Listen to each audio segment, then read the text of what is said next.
ವೀಕ್ಷಕರೆಲ್ಲರಿಗೂ ಸಾಪ್ತಾಹಿಕ ಭವಿಷ್ಯವಾಣಿ ವಿಶೇಷ ಕಾರ್ಯಕ್ರಮಕ್ಕೆ ಸ್ವಾಗತ. ಸ್ನೇಹಿತರೆ, ಜನವರಿ ತಿಂಗಳ ಈ ವಾರದಲ್ಲಿ ಮಕರ ಸಂಕ್ರಾಂತಿ ಹಬ್ಬವನ್ನು ಆಚರಿಸಲಾಗುವುದು. ಜೊತೆಗೆ ಈ ವಾರ ಸೂರ್ಯನ ಸಂಚಾರವು ಮಕರ ರಾಶಿಯಲ್ಲಿ ಸಂಭವಿಸಲಿದೆ ಮತ್ತು ಶುಕ್ರನೊಂದಿಗೆ ಸೂರ್ಯನ ಸಂಯೋಗವು ಕೂಡ ರೂಪುಗೊಳ್ಳುವುದು. ಇದರಿಂದಾಗಿ ಶುಕ್ರಾದಿತ್ಯ ರಾಜಯೋಗವು ಪ್ರಭಾವಶಾಲಿಯಾಗಿರಲಿದೆ. ಜ್ಯೋತಿಷ್ಯ ಶಾಸ್ತ್ರದಲ್ಲಿ ಶುಕ್ರಾದಿತ್ಯ ರಾಜಯೋಗವು ಬಹಳಷ್ಟು ಲಾಭದಾಯಕ ಎಂದು ಹೇಳಲಾಗುತ್ತದೆ. ಜ್ಯೋತಿಷ್ಯ ಶಾಸ್ತ್ರದ ಪ್ರಕಾರ ಸೂರ್ಯ ಮತ್ತು ಶುಕ್ರ ಉತ್ತಮ ಸಂಬಂಧವನ್ನು ಹೊಂದಿದ್ದಾರೆ. ಹಾಗಾಗಿ ಮಕರ ಸಂಕ್ರಾಂತಿಯ ವಾರ ಶುಕ್ರಾದಿತ್ಯ ರಾಜಯೋಗವು ಜನರಿಗೆ ಸಾಕಷ್ಟು ಲಾಭ ಹಾಗೂ ಪ್ರಗತಿಯನ್ನು ನೀಡಲಿದೆ. ಈ ವಾರ ಲಾಭದೊಂದಿಗೆ ಸಾಕಷ್ಟು ಸಂತೋಷವನ್ನು ಕೂಡ ಗಳಿಸುವರು. ಜನವರಿ 12ರಿಂದ ಜನವರಿ 18ರವರೆಗಿನ ವೃಷಭ ರಾಶಿಯವರ ಭವಿಷ್ಯವನ್ನು ತಿಳಿದುಕೊಳ್ಳೋಣ. ಈ ವಾರ ವೃಷಭ ರಾಶಿಯವರ ಫಲಾಫಲಗಳೇನು, ಗ್ರಹಗತಿಗಳು ಹೇಗಿರಲಿವೆ, ಕೌಟುಂಬಿಕ ಸಾಮಾಜಿಕ ಜೀವನ ಹಾಗೂ ವ್ಯಾಪಾರ ವಹಿವಾಟು ಹೇಗೆ ನಡೆಯಲಿದೆ, ಅಲ್ಲದೆ ಯಾವೆಲ್ಲ ಸಮಸ್ಯೆಗಳು ನಿಮ್ಮನ್ನು ಈ ಸಾಪ್ತಾಹಿಕದಲ್ಲಿ ಕಾಡಲಿವೆ, ಅವುಗಳಿಗೆ ಪರಿಹಾರಗಳೇನು ಎಂಬುದನ್ನು ತಿಳಿಯಲು ಈ ವಿಡಿಯೋವನ್ನು ಸಂಪೂರ್ಣವಾಗಿ ವೀಕ್ಷಿಸಿ. ನೀವಿನ್ನೂ ನಮ್ಮ ಚಾನೆಲ್ ಸಬ್ಸ್ಕ್ರೈಬ್ ಮಾಡದೇ ಇದ್ದರೆ ಕೂಡಲೇ ನಮ್ಮ ಚಾನೆಲ್ ಸಬ್ಸ್ಕ್ರೈಬ್ ಮಾಡಿ. ಹೆಚ್ಚಿನ ವಿಡಿಯೋ ಅಪ್ಡೇಟ್ಗಾಗಿ ಪಕ್ಕದ ಬೆಲ್ ಐಕಾನ್ ಬಟನ್ ಕ್ಲಿಕ್ ಮಾಡಿ. ವಂಶ ಪಾರಂಪರ್ಯ ಜ್ಯೋತಿಷ್ಯರು ನಂಬರ್ 1 ವಶೀಕರಣ ಸ್ಪೆಷಲಿಸ್ಟ್. ವೃತ್ತಿ, ಉದ್ಯೋಗ, ಮದುವೆ, ಹಣಕಾಸಿನ ಸಮಸ್ಯೆ, ವ್ಯಾಪಾರ, ಆರೋಗ್ಯ ಸಮಸ್ಯೆಗಳಿಗೆ ಫೋನಿನ ಮೂಲಕ ಪರಿಹಾರ. ಇಂದೇ ಕರೆ ಮಾಡಿ.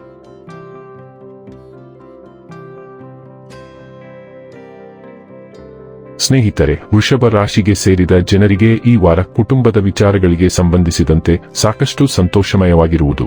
ಮನೆಯವರೊಂದಿಗೆ ಸುಖ ಸಮೃದ್ಧಿಗಾಗಿ ಉತ್ತಮ ಅವಕಾಶಗಳನ್ನು ಗಳಿಸುವಿರಿ. ಈ ವಾರ ನಿಮ್ಮ ಭವಿಷ್ಯವನ್ನು ಉತ್ತಮವಾಗಿ ರೂಪಿಸುವಂತಹ ಅವಕಾಶಗಳನ್ನು ಪಡೆದುಕೊಳ್ಳುವಿರಿ. ನಿಮ್ಮ ಆರೋಗ್ಯವು ಸ್ವಲ್ಪ ಸಮಯದಿಂದ ಹದಗೆಟ್ಟಿದ್ದರೆ ಈ ಅವಧಿಯಲ್ಲಿ ನಿಮ್ಮ ಆರೋಗ್ಯ ಸುಧಾರಿಸುವುದು. ಆರ್ಥಿಕ ವಿಚಾರಗಳಿಗೆ ಸಂಬಂಧಿಸಿದಂತೆ ಈ ವಾರ ನಿಧಾನವಾಗಿ ಸುಧಾರಣೆಯನ್ನು ಹೊಂದುವಿರಿ. ಈ ವಾರ ಜೀವನದಲ್ಲಿ ಸಂತೋಷ ನೆಲೆಸುವುದು. ಜೊತೆಗೆ ಪ್ರೀತಿಯ ಜೀವನಕ್ಕೆ ಸಂಬಂಧಿಸಿದಂತೆ ಭಾವನಾತ್ಮಕವಾಗಿ ಹೆಚ್ಚು ಬಲಶಾಲಿಗಳಾಗಿರುವಿರಿ.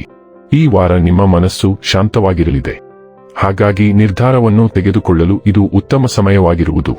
ವಾರದ ಕೊನೆಯಲ್ಲಿ ವೃತ್ತಿ ಜೀವನ ಮತ್ತು ಮನೆ ಎರಡು ವಿಚಾರದಲ್ಲಿಯೂ ನಿಧಾನವಾಗಿ ಸುಧಾರಣೆಯನ್ನು ಹೊಂದುವಿರಿ.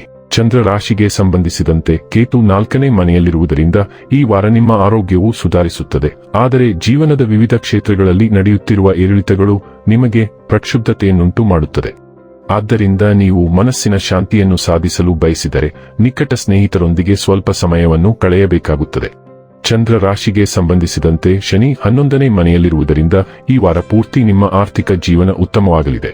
ವಿಶೇಷವಾಗಿ ಗ್ರಹಗಳ ಪ್ರಭಾವದಿಂದಾಗಿ ಈ ಅವಧಿಯಲ್ಲಿ ನೀವು ಹಣ ಸಂಪಾದಿಸಲು ಅನೇಕ ಅವಕಾಶಗಳನ್ನು ಪಡೆಯುತ್ತೀರಿ. ಅದೇ ಸಮಯದಲ್ಲಿ ನಿಮ್ಮ ಪ್ರತಿಷ್ಠೆಯ ಹೆಚ್ಚಳವೂ ಕಂಡುಬರುತ್ತಿದೆ. ಮನೆಯಿಂದ ದೂರ ವಾಸಿಸುತ್ತಿರುವ ಸ್ಥಳೀಯರು ಅಥವಾ ವಿದ್ಯಾರ್ಥಿಗಳು ಈ ವಾರ ತುಂಬಾ ಒಂಟಿತನವನ್ನು ಅನುಭವಿಸುತ್ತಾರೆ. ಈ ಸಮಯದಲ್ಲಿ ನೀವು ನಿಮ್ಮನ್ನು ತುಂಬಾ ಏಕಾಂಗಿಯಾಗಿ ಕಾಣುವಿರಿ.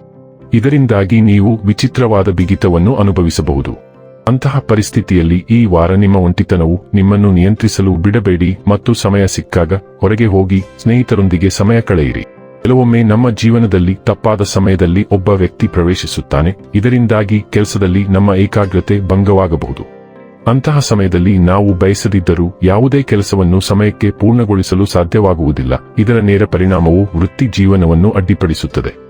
ಈ ವಾರದ ಆರಂಭದಿಂದಲೇ ನೀವು ಈ ವಿಷಯದ ಬಗ್ಗೆ ಗಮನ ಹರಿಸಬೇಕು. ನಿಮ್ಮ ರಾಶಿಚಕ್ರ ವಿದ್ಯಾರ್ಥಿಗಳಿಗೆ ಈ ವಾರ ನಿರೀಕ್ಷೆಗಿಂತ ಉತ್ತಮವಾಗಿರುವ ಸಾಧ್ಯತೆ ಇದೆ.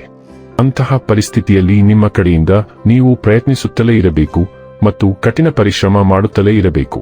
ಏಕೆಂದರೆ ಇದನ್ನು ಮಾಡುವುದರಿಂದ ಮಾತ್ರ ಸಂಭವನೀಯ ಫಲಿತಾಂಶಗಳು ನಿಮಗೆ ಅನುಕೂಲಕರವಾಗಿರುತ್ತವೆ. ತೊಂದರೆಗಳು ಜೀವನದ ಒಂದು ಭಾಗವೆಂದು ನೀವು ಚೆನ್ನಾಗಿ ಅರ್ಥ ಮಾಡಿಕೊಂಡಿದ್ದೀರಿ. ವೃಷಭ ರಾಶಿಯ ಉದಯ, ಸೂರ್ಯ ಮತ್ತು ಚಂದ್ರ ರಾಶಿಗಳಿಗೆ ಪ್ರಮುಖ ಬೆಳವಣಿಗೆಗಳು ಪ್ರಯಾಣ, ಶಿಕ್ಷಣ, ಕಾನೂನು ವಿಷಯಗಳು, ಆಧ್ಯಾತ್ಮಿಕತೆ ಮತ್ತು ಪ್ರಕಟಣೆಯ ಸುತ್ತುತ್ತವೆ. ಏಕೆಂದರೆ ಸೂರ್ಯ, ಮಂಗಳ ಮತ್ತು ಬುಧ 9ನೇ ಮನೆಯಲ್ಲಿರುತ್ತಾರೆ. ಇದು ವಿದೇಶಿ ಪ್ರಯಾಣ, ಅಂತಾರಾಷ್ಟ್ರೀಯ ಸಹಯೋಗ ಮತ್ತು ಹೊಸ ಕೌಶಲ್ಯಗಳನ್ನು ಕಲಿಯಲು ಸಂಭಾವ್ಯ ಅವಧಿಯಾಗಿದೆ. 9ನೇ ಮನೆ ಅಧ್ಯಯನವನ್ನು ಸೂಚಿಸುತ್ತದೆ. ಆದ್ದರಿಂದ ನೀವು ಔಪಚಾರಿಕವಾಗಿ ಅಥವಾ ಅನೌಪಚಾರಿಕವಾಗಿ ಏನನ್ನಾದರೂ ಕಲಿಯುವಿರಿ, ಒಂಟಿಯಾಗಿ ಅಥವಾ ಗುಂಪುಗಳೊಂದಿಗೆ. ಸೂರ್ಯ, ಮಂಗಳ ದುಷ್ಟಶಕ್ತಿಗಳಾಗಿರುವುದರಿಂದ ಮತ್ತು ಬುಧ ಕೂಡ ಸಂಯೋಗದಲ್ಲಿ ಇರುವುದರಿಂದ ನಿಮ್ಮ ಶಿಕ್ಷಕರು, ಮಾರ್ಗದರ್ಶಕರು ಅಥವಾ ತಂದೆಯಂತಹ ವ್ಯಕ್ತಿಗಳೊಂದಿಗೆ ನಿಮಗೆ ಕೆಲವು ಸಮಸ್ಯೆಗಳಿರಬಹುದು. ಅಧಿಕಾರದಲ್ಲಿರುವ ಜನರೊಂದಿಗೆ ನೀವು ವಾದಿಸುತ್ತಿಲ್ಲ ಎಂದು ಖಚಿತಪಡಿಸಿಕೊಳ್ಳಿ. ಈ ಗ್ರಹಗಳು 3ನೇ ಮನೆಯ ಮೇಲೆ ದೃಷ್ಟಿ ಇಡುತ್ತವೆ. ಆದ್ದರಿಂದ ಇದು ತುಂಬಾ ಕಾರ್ಯನಿರತ ವಾರವಾಗಿರುತ್ತದೆ, ಏಕೆಂದರೆ 3ನೇ ಮನೆ ಬಹುಕಾರ್ಯವನ್ನು ಸೂಚಿಸುತ್ತದೆ. ಆದ್ದರಿಂದ ನೀವು ದೈಹಿಕವಾಗಿಯೂ ಸಿದ್ಧರಾಗಿರಬೇಕು, ಏಕೆಂದರೆ ಈ ಕೆಲಸಗಳು ನಿಮ್ಮನ್ನು ತುಂಬಾ ಆಯಾಸಗೊಳಿಸುತ್ತವೆ. ನಿಮ್ಮ ಒಡಹುಟ್ಟಿದವರು, ಸ್ನೇಹಿತರು ಮತ್ತು ನೆಟ್ವರ್ಕ್ ವಲಯಗಳೊಂದಿಗೆ ಆನ್ಲೈನ್ ಮತ್ತು ಆಫ್ಲೈನ್ನಲ್ಲಿ ಸಾಕಷ್ಟು ಸಂಭಾಷಣೆಗಳು ಇರುತ್ತವೆ. ನಿಮ್ಮದೇ ಆದದ್ದನ್ನು ಪ್ರಾರಂಭಿಸಲು ಮತ್ತು ಈಗಾಗಲೇ ಸ್ವಂತ ಉದ್ಯಮಗಳನ್ನು ಹೊಂದಿರುವವರಿಗೆ ಇದು ತುಂಬಾ ಒಳ್ಳೆಯ ಸಮಯ. ಆದಾಗ್ಯೂ ನೀವು ಯಾವುದರಲ್ಲೂ ದೊಡ್ಡ ಹಣವನ್ನು ಹೂಡಿಕೆ ಮಾಡಬಾರದು, ಏಕೆಂದರೆ ಅದು ನಿಮಗೆ ನಷ್ಟವನ್ನು ತರಬಹುದು, ಏಕೆಂದರೆ ಮಂಗಳವು ಹಣಕಾಸಿನ ಹೊಣೆಗಾರಿಕೆಗಳನ್ನು ಸಹ ಸೂಚಿಸುತ್ತದೆ. ಶುಕ್ರನು ಕುಂಭ ರಾಶಿಯ ವಾಯು ರಾಶಿಗೆ ಸ್ಥಳಾಂತರಗೊಳ್ಳುತ್ತಾನೆ. ಆದ್ದರಿಂದ ನಿಮ್ಮ ವೃತ್ತಿ ಜೀವನ, ಸಾರ್ವಜನಿಕ ಇಮೇಜ್ ಮತ್ತು ಖ್ಯಾತಿಗೆ ಸಂಬಂಧಿಸಿದ ಪ್ರಮುಖ ಘಟನೆಗಳು ನಿಮಗೆ ಸಂಭವಿಸುತ್ತವೆ. ಇದು ಉತ್ತಮ ಸಂಚಾರ, ಆದ್ದರಿಂದ ಕೆಲಸದಲ್ಲಿ ನಿಮ್ಮ ಚಟುವಟಿಕೆಗಳು ಗಮನಕ್ಕೆ ಬರುತ್ತವೆ ಮತ್ತು ನಿಮಗೆ ಮೆಚ್ಚುಗೆ ಸಿಗುವ ಸಾಧ್ಯತೆಗಳಿವೆ. ಶುಕ್ರವು ಸೃಜನಶೀಲ ಸ್ವಾಭಿವ್ಯಕ್ತಿಯನ್ನು ಸೂಚಿಸುತ್ತದೆ, ಆದ್ದರಿಂದ ಸೃಜನಶೀಲ ಕ್ಷೇತ್ರದಲ್ಲಿ ಕೆಲಸ ಮಾಡುವವರಿಗೆ ಉತ್ತಮ ಅವಕಾಶಗಳಿವೆ. ಉದ್ಯೋಗಾಕಾಂಕ್ಷಿಗಳು ಹೊಸ ಉದ್ಯೋಗವನ್ನು ಪಡೆಯುತ್ತಾರೆ, ಆದ್ದರಿಂದ ಅವರು ಈ ಸಮಯವನ್ನು ತಮ್ಮ ರೆಸ್ಯೂಮ್ ಅನ್ನು ಕಳುಹಿಸಲು ಮತ್ತು ಸಂದರ್ಶನಗಳಿಗೆ ಹಾಜರಾಗಲು ಬಳಸಿಕೊಳ್ಳಬೇಕು. ನಿಮ್ಮ ಸಾರ್ವಜನಿಕ ಇಮೇಜ್ ಹೆಚ್ಚಾಗುತ್ತದೆ ಮತ್ತು ಜನರು ನಿಮ್ಮ ಕಠಿಣ ಪರಿಶ್ರಮವನ್ನು ಮೆಚ್ಚುತ್ತಾರೆ. ಇನ್ನು ಕೊನೆಯದಾಗಿ ಮಾಡಿಕೊಳ್ಳಬೇಕಾದ ಉಪಾಯಗಳ ಕುರಿತು ನೋಡುವುದಾದರೆ, ಪ್ರತಿದಿನ 24 ಬಾರಿ ಓಂ ಭಾರ್ಗವಾಯ ನಮಃ ಎಂದು ಜಪಿಸಿ.